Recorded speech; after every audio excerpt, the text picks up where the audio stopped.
This episode brought to you by The Sabbath Day. Why work 7 days a week when you could work 6? Ever miss that childhood feeling of feeling bored? Well, look no further than The Sabbath Day. After a long work of week, or a week of work, or a work of work, or a week of week, you can take a day off. And best of all, blame it on God. If people are getting away with blaming breaking up with someone or starting a war on the Lord, then you can definitely blame him for taking a day off. The Sabbath Day. Try it now and get a free dose of rest with the promo code Hannah the Human. Again, The Sabbath Day. Let's hit that theme song. All right, funky vibes.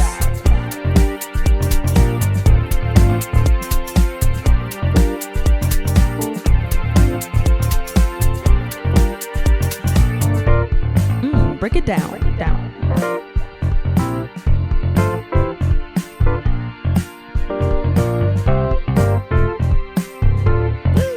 Get your wiggle on.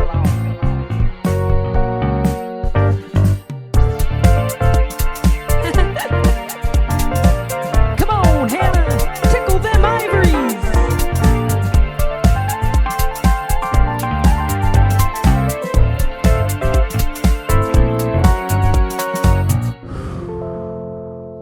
Wow, just grooving out to that theme song. I need to do more podcasts just so you all can listen to that. And if you weren't amazingly blessed by that theme song, you need to rewind and listen to it again with your bass turned up. Turn up the bass. Hear that little at the beginning? Oh, it's so good. It's like I'm a musician or something. But yeah, it is the 7th day of the week, aka Saturday, aka the Sabbath, or as some interesting people like me say, Shabbat. Or Shabbos or whatever, that's kind of Jewish.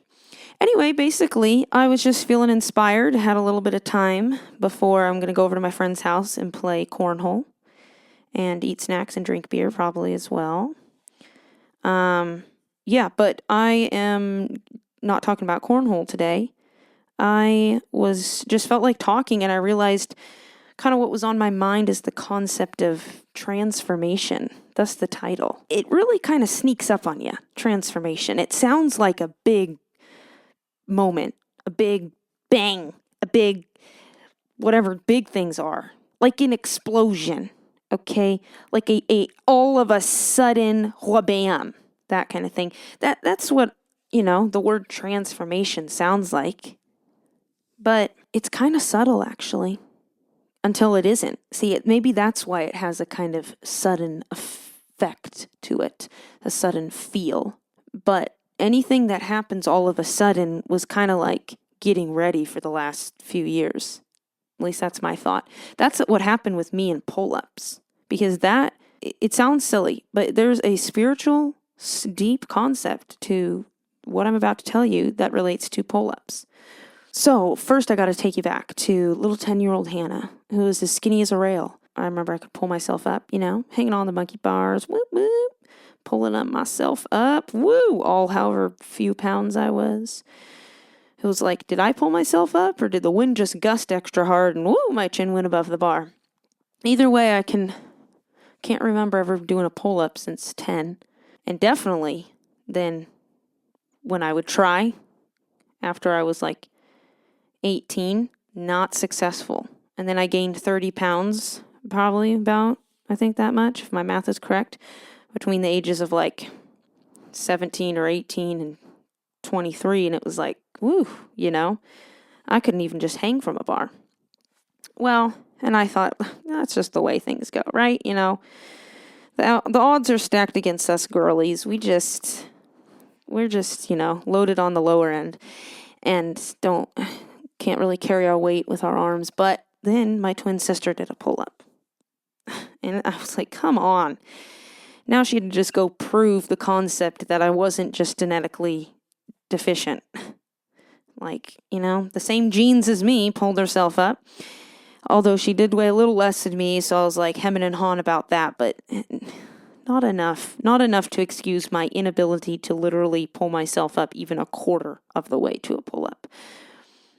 Like I remember a few years ago when we were, family gathering. This happens. My family's a little interesting. It just so happened at some family gathering, like our ski retreat or something. We were like trying to do pull-ups, and I was like, Dad, do you see it? Do you see it? He's like, I didn't notice a change. I'm like, here's me not trying. Here's me trying. It was like half an inch. He's like, you're really trying? That's all you can do, And I was like, come on, Dad. He doesn't get it. He doesn't get it. He was born with the chromosomes that make you able to do pull-ups. But anyway, to make a long story longer, I decided a few years back a little over 2 years to be exact, that I was done coming up with excuses. I was going to do a pull-up someday. And I knew I could just hit it hard, like do some 3-month workout program or something, and then be like, Argh.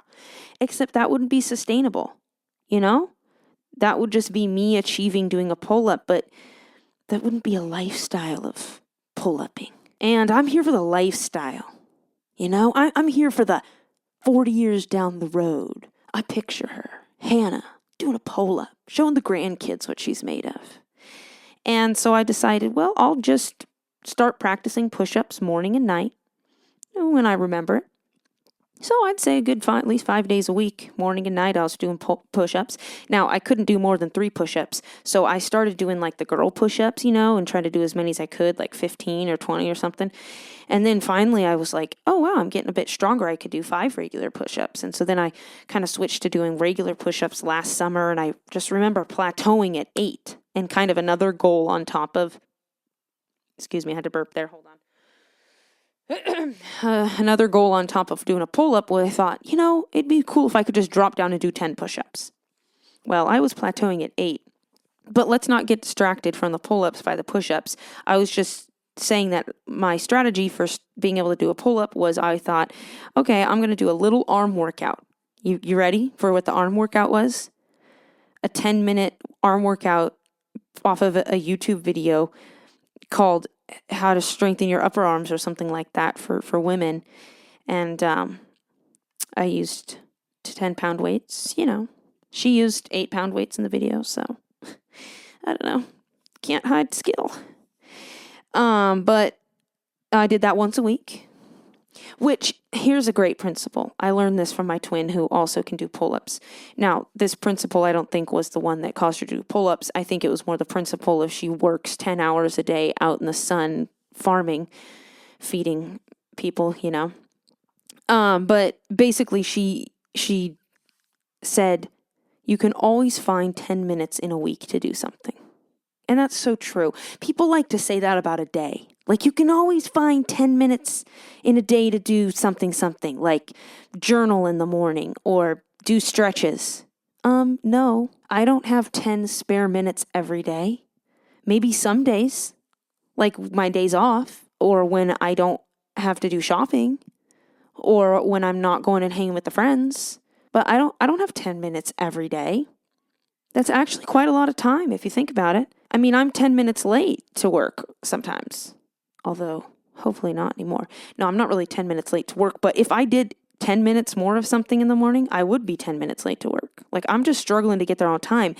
And I guess it's practically true. Like I could, instead of, watching a movie, I could do 10 minutes of something. But that movie is important for my mental health. Or just my existence, right? I could sacrifice 10 minutes of sleep, but let's be real. When you do a 10-minute workout, it's not just 10 minutes. It's like 5 minutes to get ready for it mentally, and then you're sweaty, and so then you're like, do I take a shower or not? But either way, you got to cool down, and then you're like, oh, now I got to drink water, and then you're like, whew, and now I got to stare out the window, and so it's like a 30-minute commitment. Anyway, long story short, basically, pick a goal that you can actually do, not like, oh, theoretically, I could do 10 minutes of a workout every day because theoretically, I could sacrifice 10 minutes. No, I mean not just theoretically, I mean actually. Like it's downright easy for you to do. A 10-minute arm workout once a week? Yeah. If I can't manage to do that,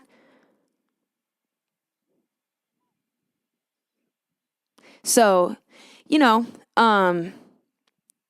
started doing that.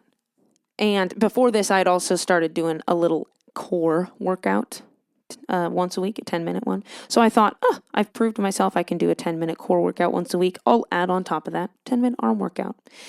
And then I'm practicing my push-ups morning, nighttime, taking a, day off on the weekend, whatever.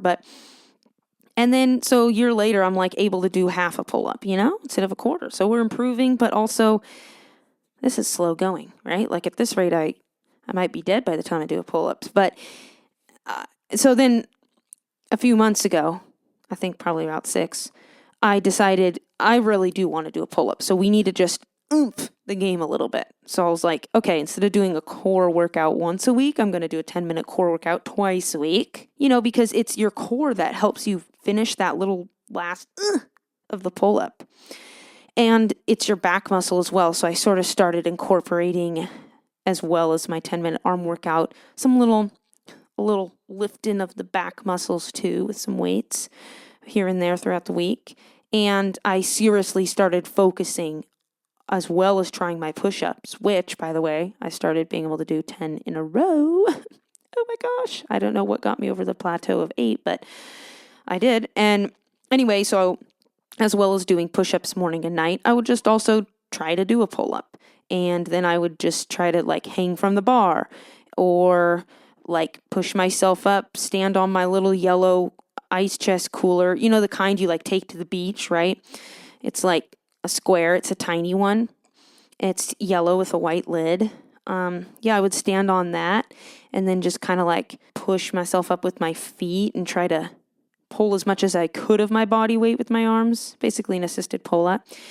And then I would try to do negatives, which means I'm get myself up to the bar, and then I just slowly let myself down as slow as I can. So I would do stuff like that, and then lat push-up or pull-ups or something. Basically, you hang and you try to pull yourself as high as you can without moving your elbows. So you keep your arms locked, basically, so you're isolating just your back muscles. You don't think that it's your back muscles that pull you up, but you got a lot of muscles just hidden in there.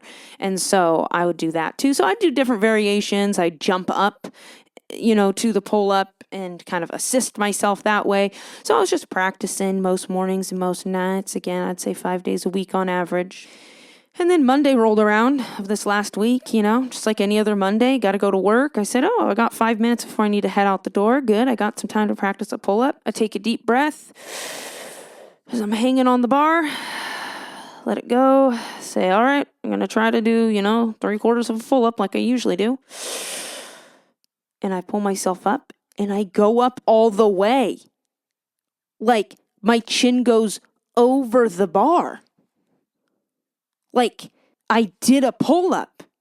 And then, of course, I'm freaking out. I didn't video this or anything.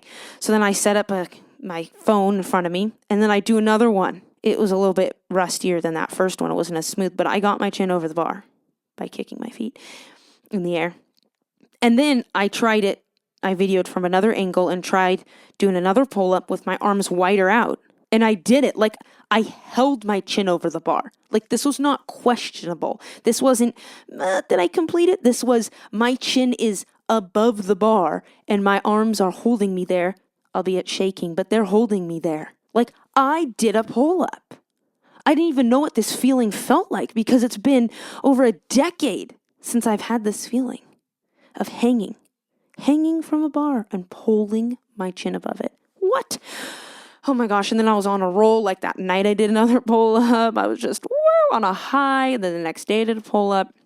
And then the few days after that, I haven't been able to do a pull-up, but that's okay. Yeah, it's just, it comes and goes. I'm still getting really close. I'm getting my nose to the bar,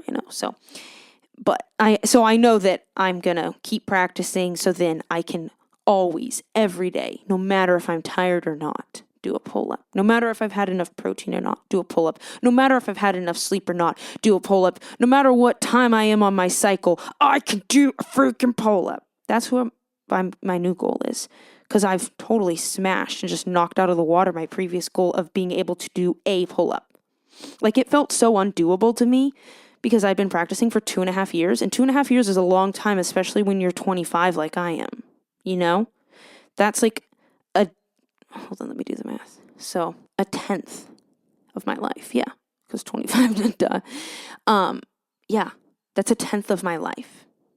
A whole tenth. So if you're like 80 years old, which you're probably not because no 80-year-olds listen to my podcast, but who knows? Let's say you're 80 years old. That'd be like 8 years. The time it takes from a child to be born to getting into third grade. Like the time it takes for a president to have been a president for 2 terms.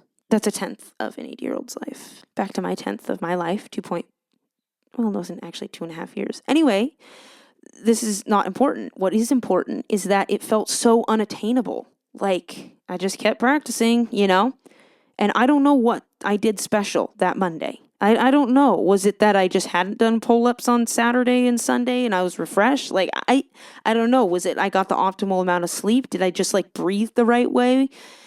I don't know. How come I was able to do pull-ups those next 2 days? How come like I completed my goal like that? I don't know. I do know that practicing for the last 2 years helped.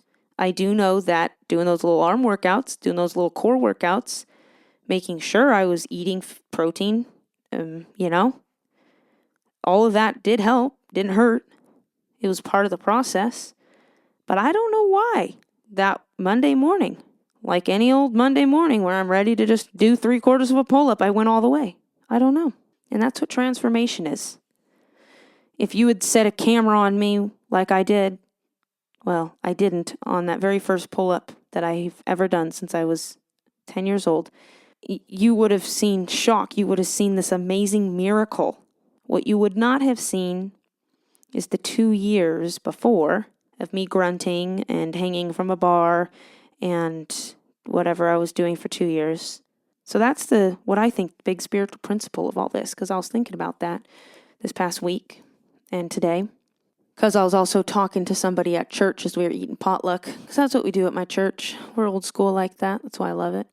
This person I was talking to was sharing about how they used like the language of the Lord renewing their mind or something like that. Basically, how they used to think about something a certain way and it affected that they used to think about dating a certain way, and that caused them to not actually go out on dates. And now they've rewired how they think about it, and they're going out on dates, and they met this guy. She met this guy. It's not a they.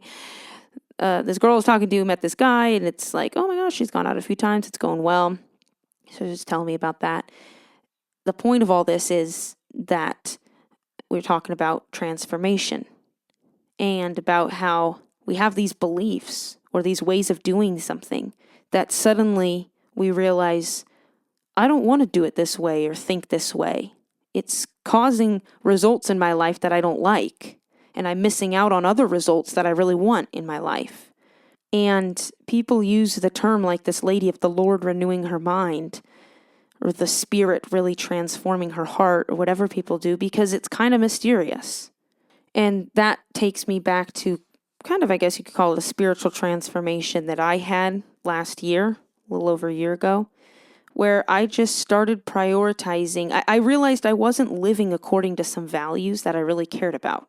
Like, I had these values for community and for being kind and other great stuff, And I realized I'm actually like talking about like I value this stuff, but then a lot of it I'm not doing, and I'm not even moving in the direction of doing it, Like, okay, I talk about how I want to be a loving, beneficial part of a community. Meanwhile, I'm offended by the people who I was getting together with, and I'm not going to the group, and I'm feeling isolated and alone.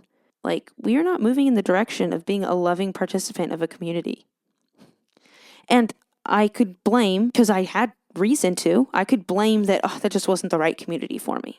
Or I could acknowledge, wow, there's just some things in me that are keeping me from actually what I really want. And if I really want something, then I'm going to be open to changing.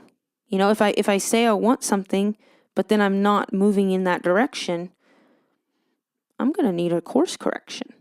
And the big revelation I had last year during the winter, as I started journaling and going through this book about surrendering your life to God and stuff, and I was just prioritizing spending time trying to I don't know, get over these hurdles that I had in my beliefs about God and whatever. Because I had the idea of, I believe that all of this that we live in, this whole existence in us, was created by a loving God. And then I realized I logically believe that. That makes so much sense. And I love that concept. And I think believing that is going to make us all better too.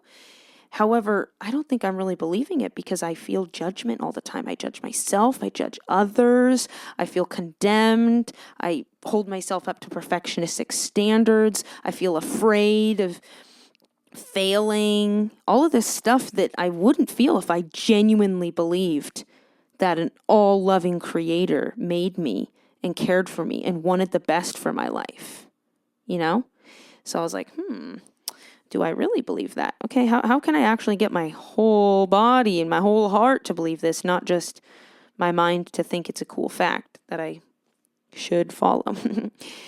Anyway, so I was kind of just focusing on that, and the big revelation that I had was that I can't change myself.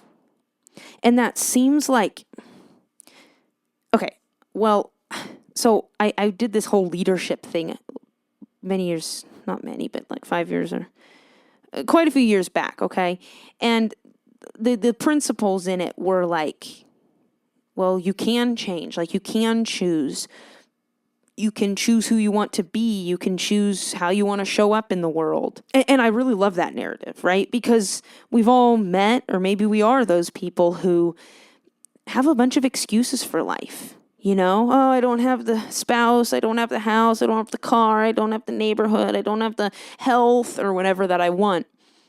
Meanwhile, they're not doing anything that they can change. They're not making any effort towards these goals, I don't know if you're been in the same conservative movements as me, but, I can think of a few conservative Christian women who were just waiting on the Lord to provide their husband while they wore cape dresses and baked bread at home and didn't meet any new guys, and I was kind of like, you're giving the Lord a difficult job here, a difficult job.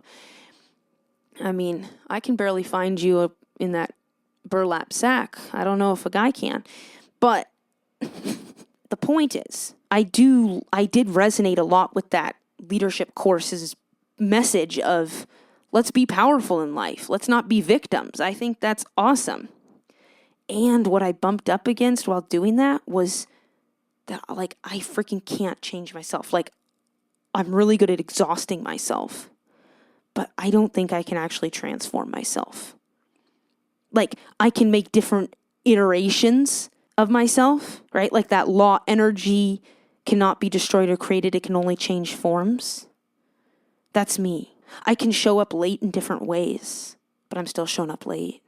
I can be judgmental in different ways, some that seem more productive than others, but at the end of the day, I'm just recycling my judgment. I can be fearful in different ways and about different things, and again, some of it can seem more harmful than others, other ways of being fearful, but at the end of the day, all I'm doing is repurposing my fear to ultimately continue to destroy me in different ways. You can only white knuckle something for so long. You can only fake it till you make it for so long.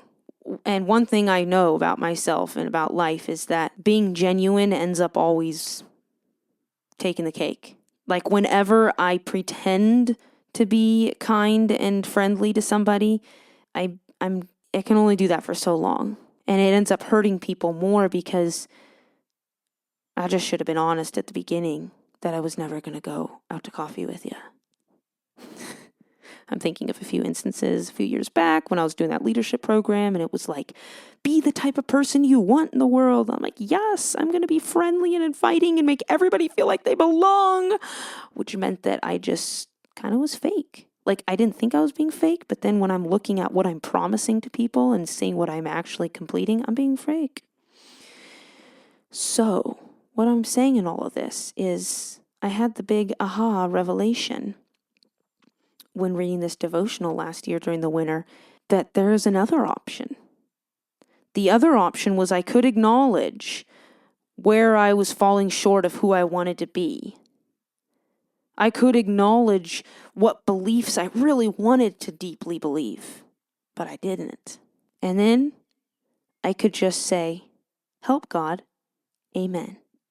Maybe for you, as it did for me, there's some hesitancy, there's some pushback. Like, what do you mean? Just pray and God fixes it all for you? But I do think there is a difference between kind of like that desperate cry of an addict, help God, when they're really just saying, help me continue my addiction without me killing myself. They're not actually saying, help, I'm done with this. I think there's a difference in the way I was maybe approaching the concept of God transforming me. There's a difference between how I was approaching that before versus how I started approaching it back in the winter last year, like January or February of 2024. How I started to see transformation, God transforming me, is that I wasn't looking for God to fix me, to fix an issue I'm having. I'm simply saying, I want to change. Help. I can't. A willingness to do my part. I read this quote that a friend of mine posted on Instagram right before I was scrolling Instagram before I came inside from driving home from church. I don't know if y'all do that, but I definitely get stuck in my car scrolling. It's a little, ritual I have where I'm about to head indoors, but, I'm sitting in my car that's parked in my garage, got to head inside. It's kind of getting stuffy and hot in my car, but let me just whip out my phone really quick 30 minutes later. Gosh, I should have gone in 30 minutes ago. I'm thirsty. That's a hypothetical situation, But anyway, saw on this Instagram post this person that had this quote that basically said, part of it said that God wants us to be involved in part of our transformation. And I like that way of putting it. We aren't transforming our lives. We're not changing. But we are open to however we can be of service to the transformation God is doing. We are open to being of service to that. And I'm facing these questions again in my life in different areas. Because honestly, my life is going great. I love it. And I'm still single, and I definitely want to be married eventually. And so I'm just kind of facing the age-old, do I do something about that? Am I supposed to go out and date? What am I supposed to do? Like, genuinely, what I want to do is just keep living my great life, keep going over to my friend's house, like I'm in a little few minutes, gonna go play some cornhole, just keep doing that. Just keep eating good food, getting some sunshine, playing pickleball with this group of seniors on Tuesday mornings. Not all of them are seniors, but a lot of them are, and they are really good at pickleball. And, working my job, making money, saving. What a high you get. Putting a few money in the little savings account, paying my rent, visiting family, hanging out in the lake. That's just kind of what I want to do. Going to church, playing piano, eating a potluck or two. I don't want to go out and date. That's the truth right now. So I'm coming back to my same prayer that I kind of formulated a little while back when I discovered the power of God transforming your life. That prayer is, okay, God, I'm feeling like this is how I want to live right now. It does seem incongruent with this thing I really desire, that I feel like you've said that I will get, and you told me in the Bible, there's a verse that says, God satisfies the desires of your heart. So it needs to be satisfied, or I just need to not desire it anymore. And so my prayer is the reverse. God, if there's something I need to be doing to participate, oh dear, hold on, my alarm. Time to go to my friend's house. Ugh, bad timing alarm. I was dropping the wisdom on the people. Here we go. The big revelation is, or the prayer is, if there's something I need to be doing as a participant of the miracle of getting married someday that you're going to give me, Lord, then change my heart, transform me so that I want to do whatever it is, whether it's a dating app or going to a youth camp, or I don't know what they do out there in these streets to find them husbands. But, Lord, if I'm supposed to be doing anything except playing pickleball and working and eating good food with my friends, then you tell me.